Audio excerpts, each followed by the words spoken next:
Diría que la era del Internet y las redes sociales nos da la oportunidad cada día de ver muy de cerca a las personas, a personas que pueden vivir muy lejos de nosotros y a veces demasiado de cerca.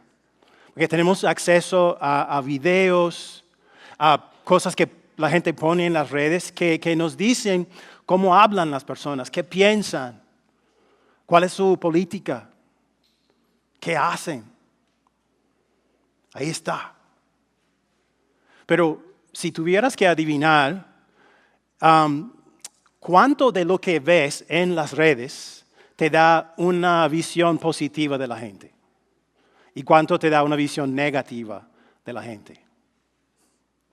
Hay un debate en nuestra sociedad, especialmente después del COVID, sobre personas que ponen contenido objetable en las redes. ¿Qué se debe hacer con ellos?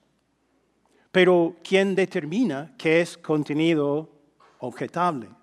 Porque cada persona tiene su opinión al respecto.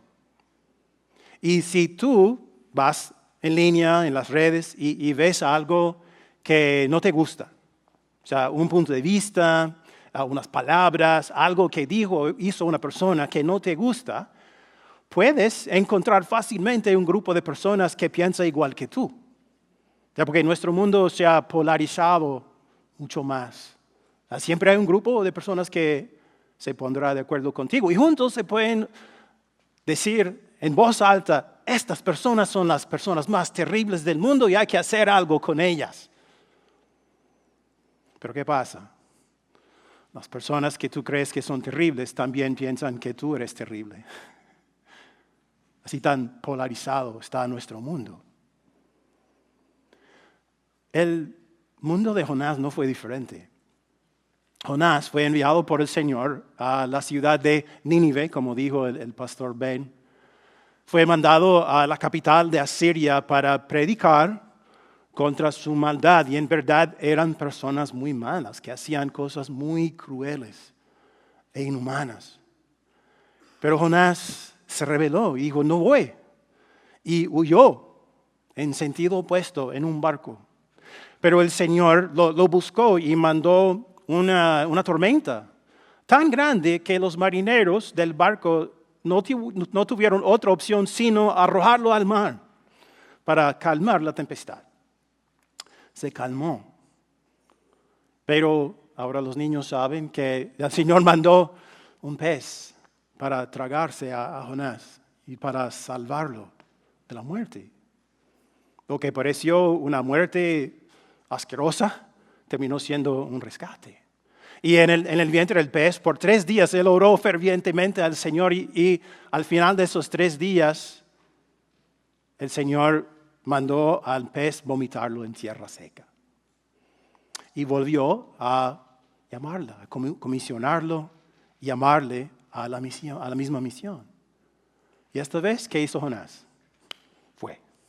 Fue a Nínive y predicó el mensaje que el Señor le dio. Dentro de 40 días, Nínive será destruida. ¿Y qué pasó? Si estaba aquí la semana pasada, sabe. Todos los ninivitas, desde el rey para abajo, se arrepintieron. Creyeron el mensaje del Señor, se arrepintieron y se salvó la ciudad. Entonces, Jonás tuvo éxito en su misión. El mensaje que Dios le dio tuvo éxito. Pero lamentablemente, este no es el final de la historia.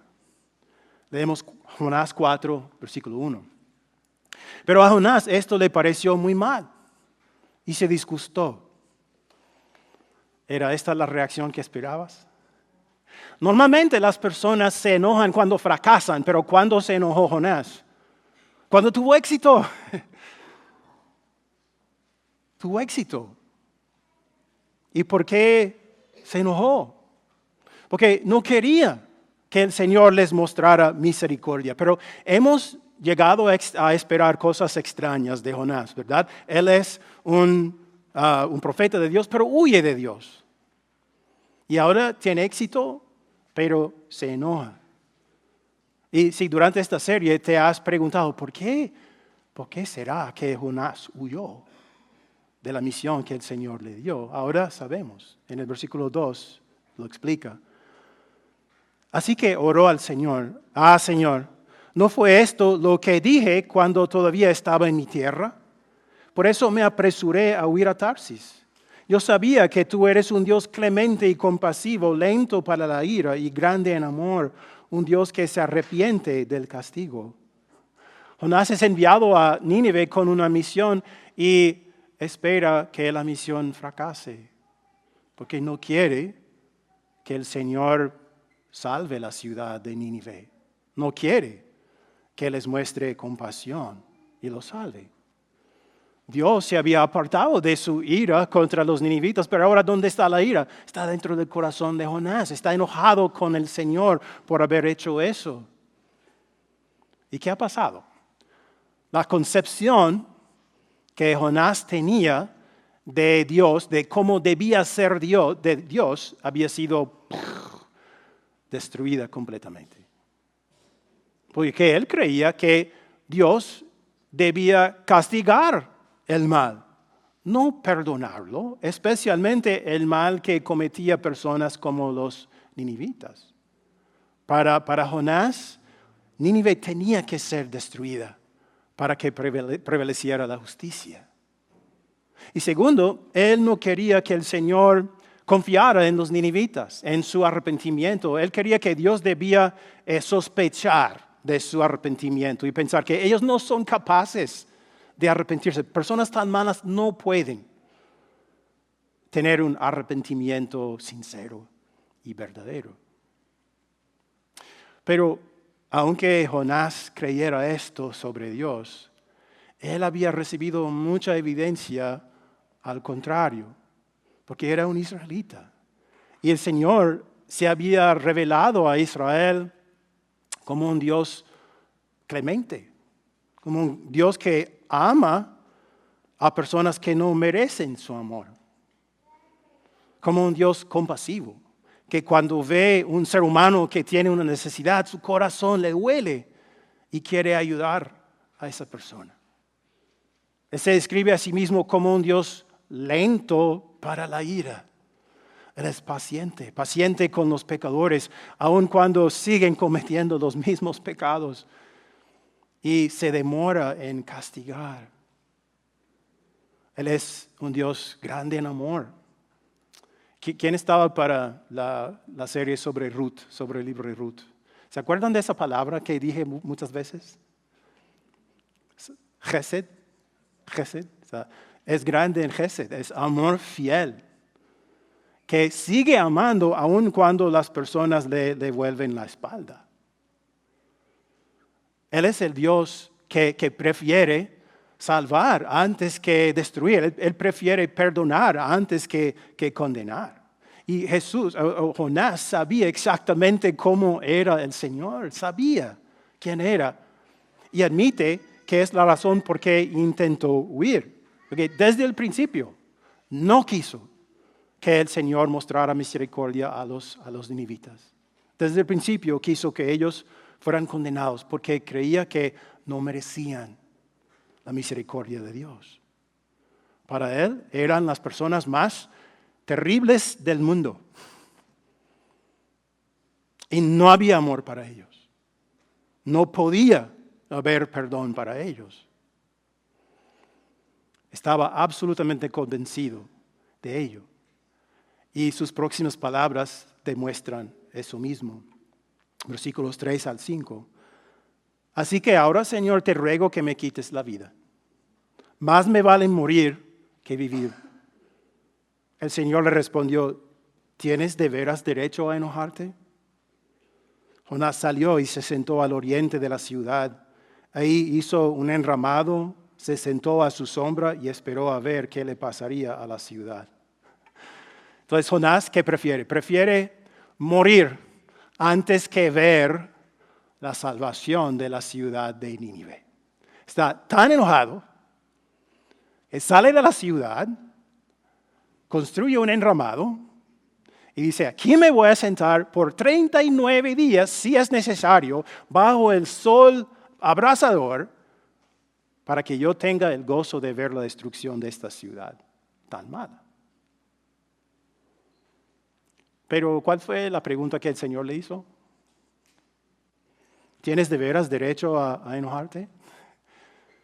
Pues Jonás consideraba a los marineros del barco, a los asirios, los ciudadanos de Nínive, como personas terribles, porque ellos adoraban dioses que no existían, no obedecían la ley de Moisés, como los israelitas. Y además los asirios eran enemigos de Israel. Tenían años amenazando a Israel, haciéndoles pagar un tributo anual de dinero a ellos, y en cualquier momento no habrían dudado en invadir y conquistar a Israel. Y en 60 años, de hecho, iban a hacerlo. Ya sabemos eso de la historia.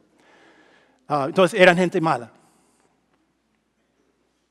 en opinión de Jonás. Pero ¿cuál era la opinión de Dios? ¿Cuál de los tres era peor? ¿Jonás, los ninivitas o los marineros del barco? ¿Cuál era peor? Podemos decir que Jonás era peor, ¿verdad? Porque él profesaba la fe en el Señor. Dijo, yo adoro al Señor, el Dios que creó la tierra y el mar. Pero se rebeló contra el Señor. Dijo, yo no quiero hacer tu voluntad, voy a hacer mi voluntad. Y era un israelita. Y en aquel tiempo los israelitas estaban muy alejados de Dios.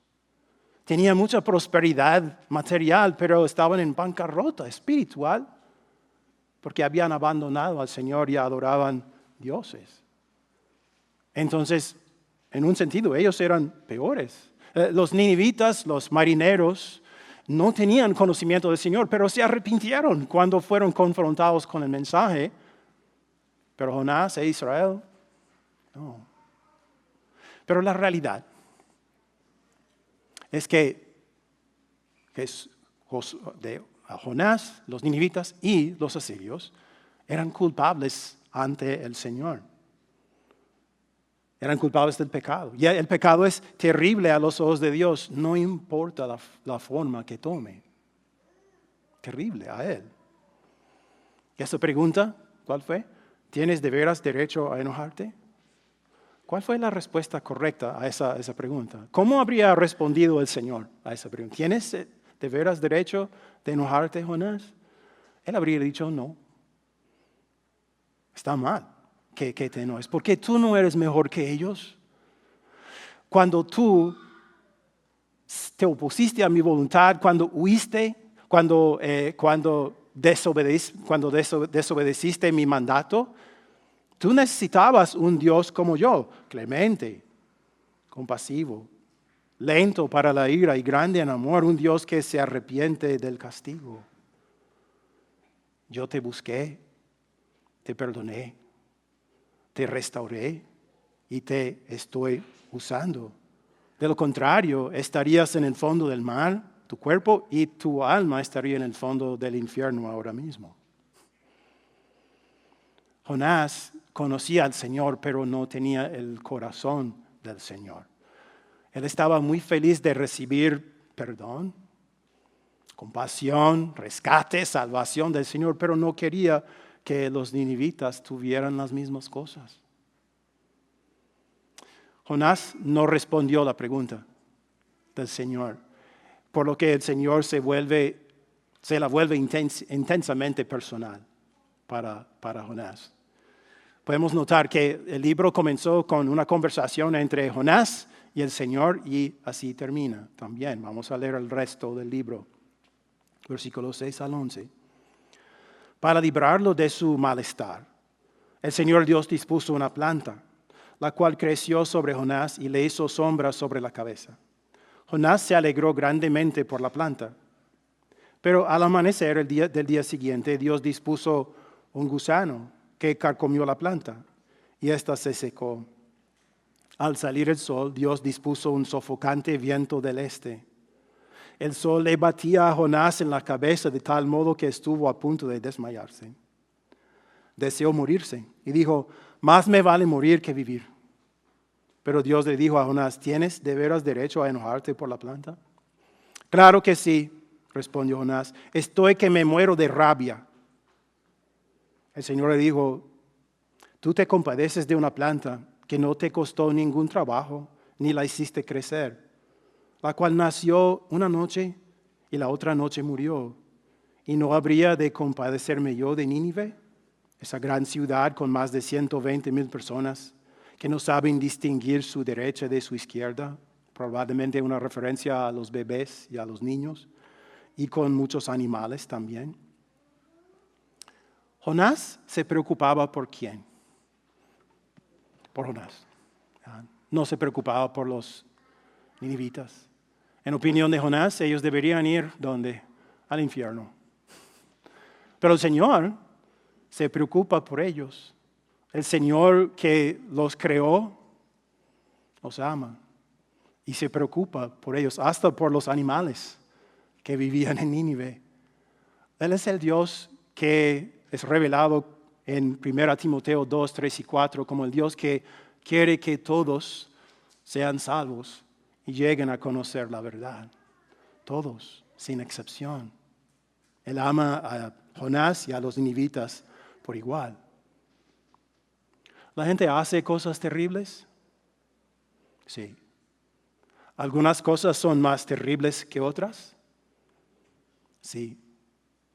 Pero cuando nosotros decimos que esta persona es la persona más terrible del mundo, ignoramos nuestro propio problema. Porque nuestro problema es que nosotros también hacemos cosas malas. Nosotros también hacemos cosas terribles a los ojos de Dios. La vara de medir de Dios es más estricta y más precisa que la de nosotros. Exige, porque Él no exige que seamos buenos, Él exige que seamos perfectos y sin pecado. Entonces, ante la santidad de Dios, ninguno de nosotros puede pararnos. Y si nos comparamos con personas que creemos que son más terribles, debemos mirarnos a nosotros primero, usar esa vara de medir, aplicarla a nosotros. Un incrédulo que se acuesta con cualquier persona que puede, y un cristiano que ve pornografía en secreto tan a menudo que puede, ¿cuál es la diferencia? Ante Dios no hay. Porque Dios condena la lujuria tanto como la inmoralidad sexual. A los ojos de Dios, un incrédulo que ignora la palabra de Dios y un cristiano que la oye pero no hace lo que dice, ¿qué diferencia hay? Ante Dios no hay una diferencia. Hay personas en nuestras vidas que nos hacen daño, pero ¿cómo las vemos? ¿Estamos dispuestos a perdonarlas y orar por su salvación? ¿Nos regocijaríamos si se arrepintieran y creyeran en el Señor? ¿O tendríamos más la actitud de Jonás, de que ¿por qué merecen ellos el perdón por las cosas tan malas que han hecho? ¿Por qué deben ser perdonados ellos? A los ojos de Dios, un incrédulo que mata a una persona y un creyente que odia a una persona y se niega a perdonarla, hacen lo mismo delante de Dios. Porque 1 Juan 3:15 dice, todo el que odia a su hermano es un homicida, aunque no lo mate. Y ustedes saben que ningún homicida tiene vida eterna. Muchos de ustedes o sus familias han sido terriblemente perjudicados por gobiernos que por sus acciones han provocado confiscación de propiedad, desaparición, tortura, muerte, migración masiva. Es un dolor real, es un dolor traumático que los traumatiza hoy en día, años después. Y puede estar traumatizando a familiares o amigos en su país de origen. Y piensa también en las personas afectadas por los ninivitas. Eran extremadamente crueles a las personas que conquistaban. Eran terribles. O mataban o torturaban o desterraban a las personas que conquistaban, ¿verdad? Pero pregúntense, si Dios les mandara un Jonás a las personas que te hicieron huir de tu país y se arrepintieran, ¿cómo reaccionarías? ¿Con escepticismo? ¿Te regocijarías o te enojarías?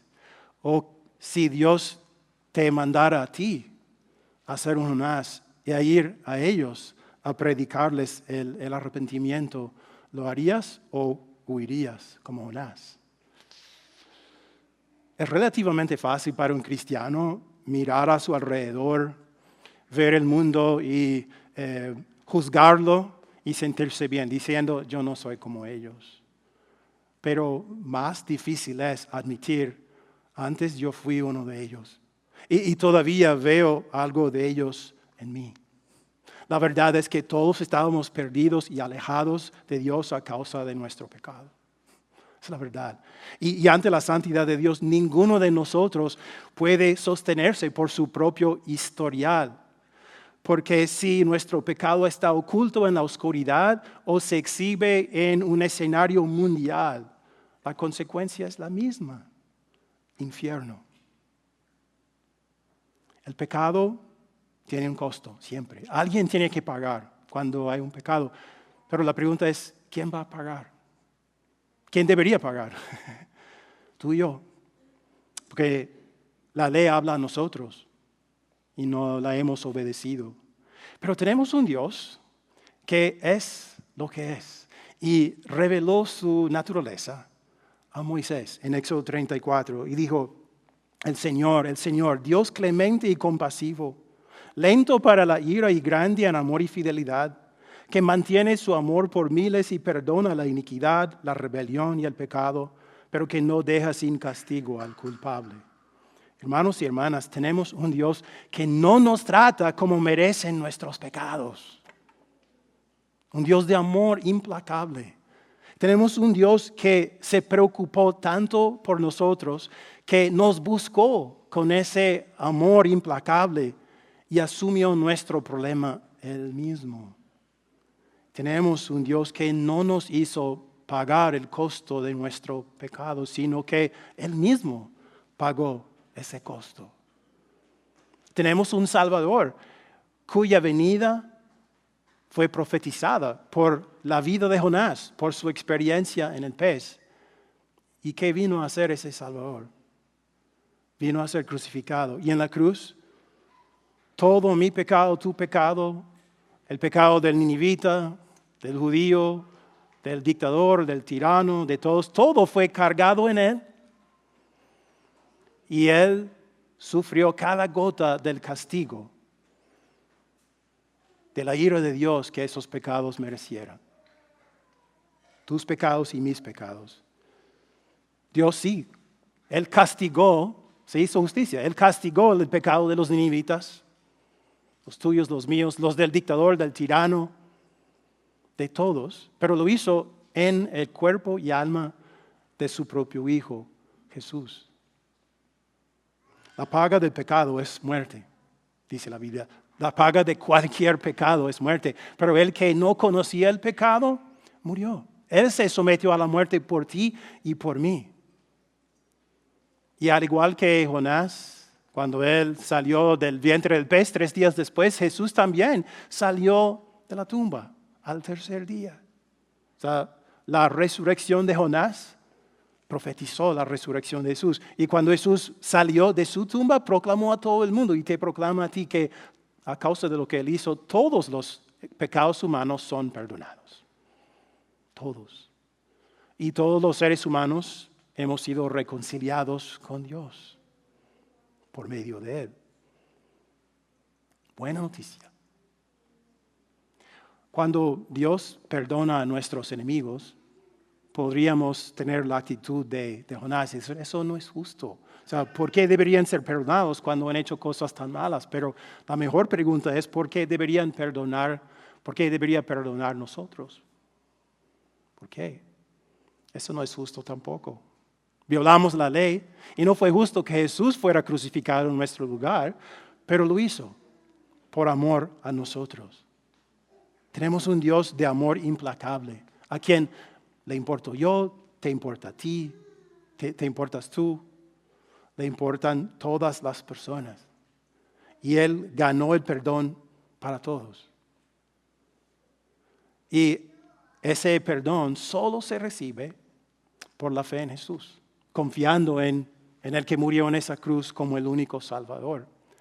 Marcos 16:16 dice, el que crea y sea bautizado será salvo, pero el que no crea será condenado.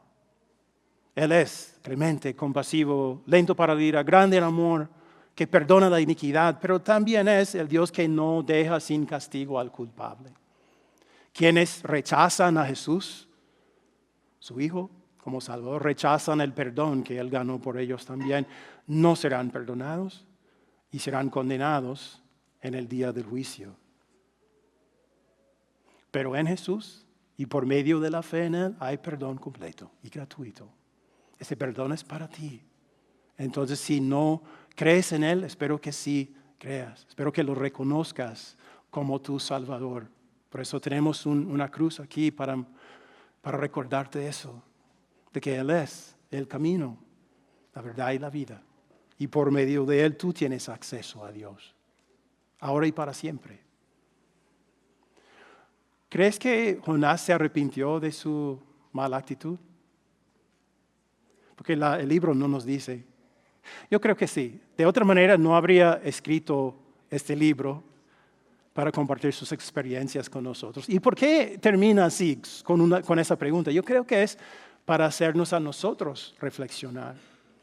Para reflexionar sobre la naturaleza humana y la naturaleza de Dios, sobre la naturaleza del pecado y sobre la gracia de Dios. Pero ¿qué hay de ti? Si has estado con nosotros por 4 semanas, hemos estudiado todo el libro de Jonás, ¿te perturba un poco el mensaje del libro de Jonás, especialmente el capítulo 4? ¿Todavía tienes dudas? Está bien. Entonces, espero que hayas notado la paciencia que el Señor tuvo con Jonás. Pacientemente lo guió. Entabló una conversación con él porque quería que entendiera. Él quiere que tú entiendas también. Él tendrá paciencia contigo. Y las respuestas para tus dudas, inquietudes y preguntas se encuentran en la Biblia, en la palabra de Dios. Y Él te dará las respuestas allá. Entonces, léela, estúdiala, escudriñala, para que Dios te enseñe, para que remueva tus dudas y para que te aclare todo lo que esté inclaro en este momento. Jonás se enfrentó al mal cara a cara cuando fue a Nínive. Y él pensó que solo iba a ver el mal en ellos, pero también vio el mal en sí mismo también y tuvo que reconocerlo. Nosotros no tenemos que ir a Nínive para ver el mal, solo tenemos que usar nuestro teléfono y podemos ver, escuchar y presenciar mucho mal en las redes. Pero vamos a también encontrar el mal en nosotros mismos, en nuestros corazones. Es la verdad. Pero tenemos un Dios que nos busca con un amor implacable, un amor que anhela perdonar, restaurar y mantenernos cerca siempre. Es el mensaje del libro de Jonás. ¿Y por qué lo hace? Porque es un Dios que es lo que es. Amén.